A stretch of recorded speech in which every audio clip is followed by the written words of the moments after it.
Salut à tous, bienvenue dans cette nouvelle vidéo. Alors une vidéo un petit peu particulière, on vous emmène pas visiter une ville ou quelque chose comme ça, on vous emmène au restaurant. Vous allez voir un restaurant français qu'on a trouvé à Guanarato et c'est un moment de pur bonheur. Et puis deuxième petite chose, on a enfin fait notre trajet voilà, sur la carte de Donatello. Nous sommes là. Nous allons aller jusqu'au Yucatan, si je reçois ma batterie un jour. Puis le bateau pour la Colombie et la suite de nos aventures en Amérique du Sud. Voilà, je vous laisse avec cette vidéo. Pensez à vous abonner, pensez à liker, faites des commentaires. On répond à tous les commentaires. Évidemment, ça nous fait plaisir que vous nous suiviez dans nos aventures. À très bientôt. Ciao, ciao et bonne vidéo. Alors, on va rencontrer les fondateur de cette institution. Ben oui, Edith Piaf, hein, forcément. Hein. Voilà, allez, c'est parti, je vous emmène. Donc, les paroles de la chanson La vie en rose sont ici. C'est une idée super originale.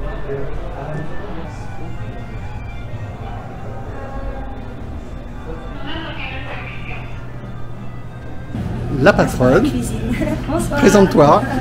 Je m'appelle Laurine, ça fait maintenant 9 ans que nous avons ouvert La vie en rose.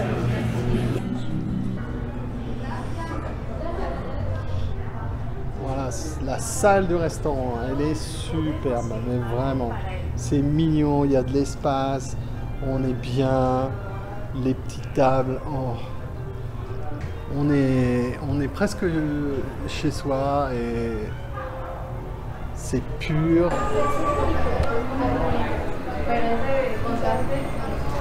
Ah, les salles sont super jolies.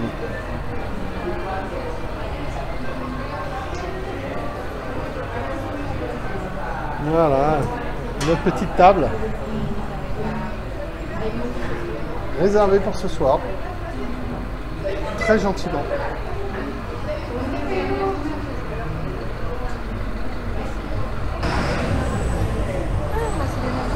Ouais, le petit salon, voilà, on peut venir tranquillement boire son café. Très chouette. Donc là, on a les deux gens des cuisines, donc ceux qui nous ont préparé ces fabuleux plats et qui sont en train de nettoyer leur plan de travail.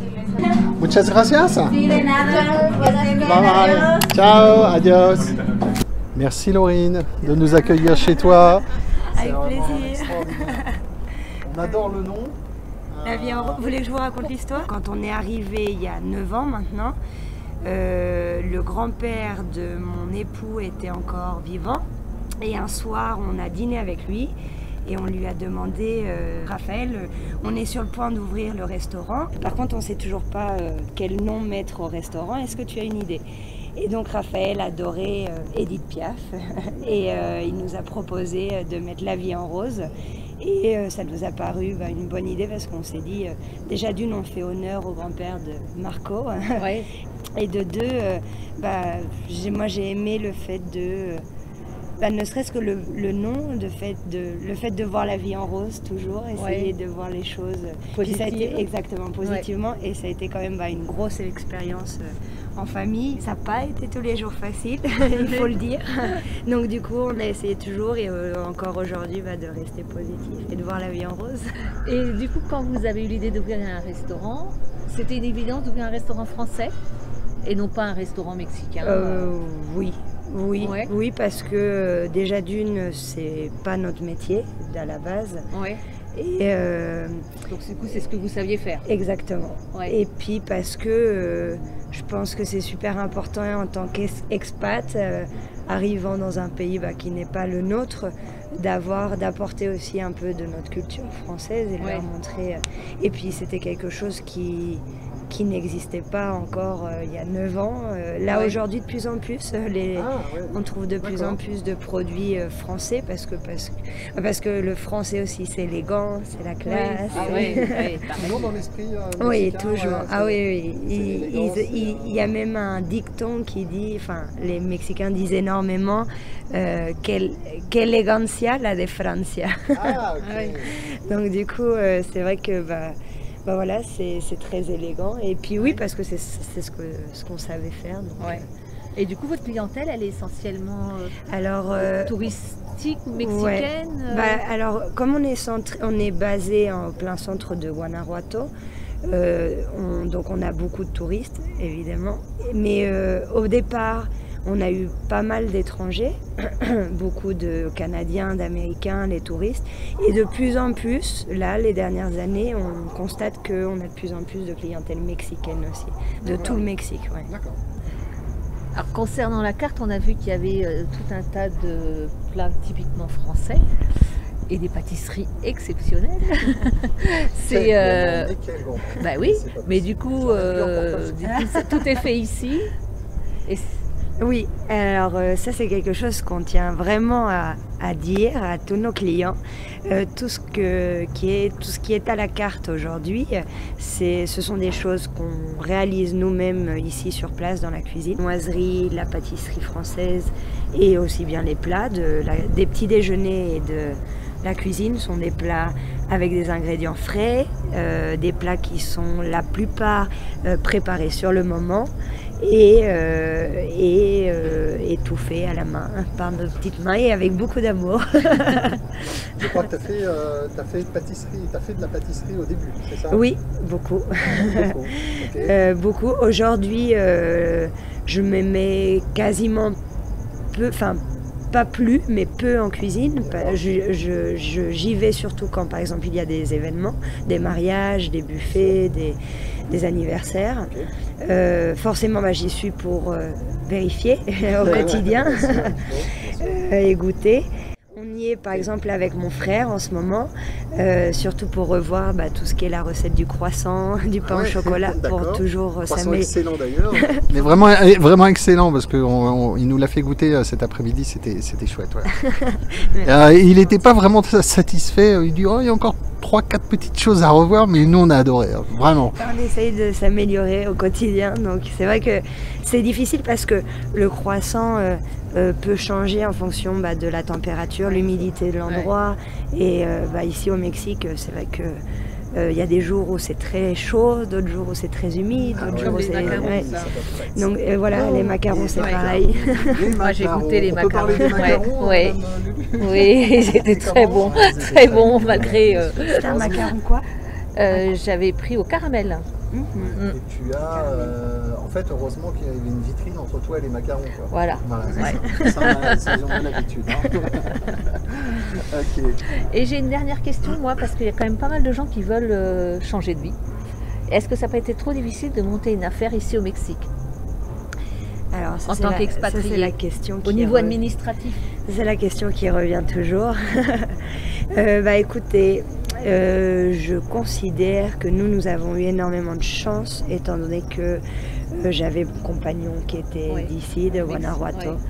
Et je vais pas vous mentir, je pense que c'est allé très vite et ça a bien marché grâce à lui, parce qu'il avait les contacts et il a pu nous aider énormément sur toute la partie administrative. Après, je vous dis pas que tout a été parfait. Aujourd'hui, on a même encore des erreurs qui nous ressortent qu'on n'aurait pas dû faire il y a 9 ans. Mais on est arrivé, si je me trompe pas, je m'en souviens plus, c'était en septembre, je crois que mes parents sont arrivés. Je sais plus, j'ai un doute là. En septembre 2014, et nous avons ouvert en novembre. Ou août, ou je sais, août. Ah, j'ai un doute là, je sais plus du coup. Si c'était août ou septembre. Mais en novembre, le 23 ou 24 novembre 2014, on était ouvert. Donc franchement, c'est quelque chose, je pense qu'on n'aurait pas pu faire aussi rapidement si mon compagnon n'avait pas été là et si on n'avait été que en tant que Français à vouloir s'installer ici. Réellement. Et une question aussi, juste sur l'accueil des Mexicains et l'accueil d'un restaurant français dans une zone touristique, est-ce que ça a posé un problème? Bonne question. Des problèmes, j'allais dire, de jalousie peut-être, je sais pas, est-ce que... Je pourrais pas vous dire, parce que ça a été tellement... Je pense pas. En y pensant aujourd'hui, je pense pas. Je pense que les gens étaient... Alors les gens étaient très curieux, oui. Étaient très impatients de voir ce qu'on allait proposer, de voir ce qui allait se passer. Mais je pense que la réaction, elle a été très bonne.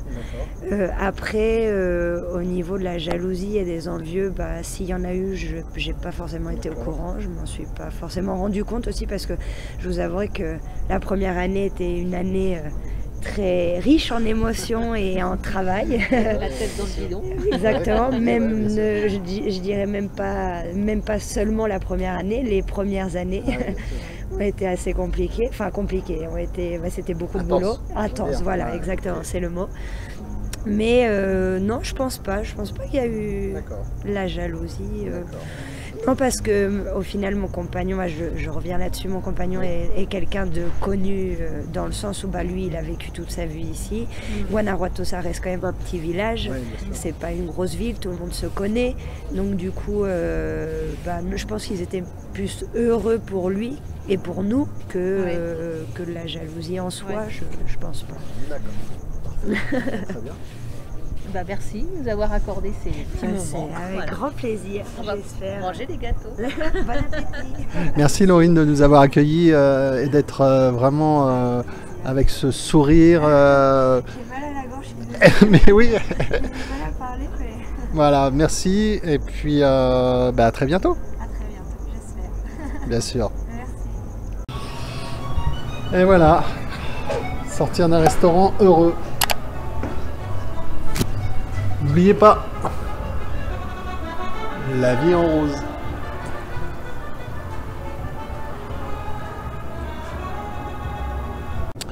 Alors voilà, fin de notre visite, rencontre extraordinaire avec Laurine et son frère Baptiste au restaurant La Vie en Rose. À Guanajuato. À Guanajuato, on n'a pas l'accent, hein, désolé. C'était un moment génial, très convivial. Des gens super sympas. On a très bien mangé. Ouais. Les pâtisseries sont à tomber par terre. Les plats, très bonne pâtisserie française. Ouais, vraiment. Ouais. Laurine est adorable. Voilà, avec le sourire, les serveurs, le personnel, le cadre. Que demander de mieux, franchement. Ouais. Vive la France. Et vive la vie en rose. Vive la vie en rose. Et à très bientôt. Merci à eux. Ciao, ciao. Salut.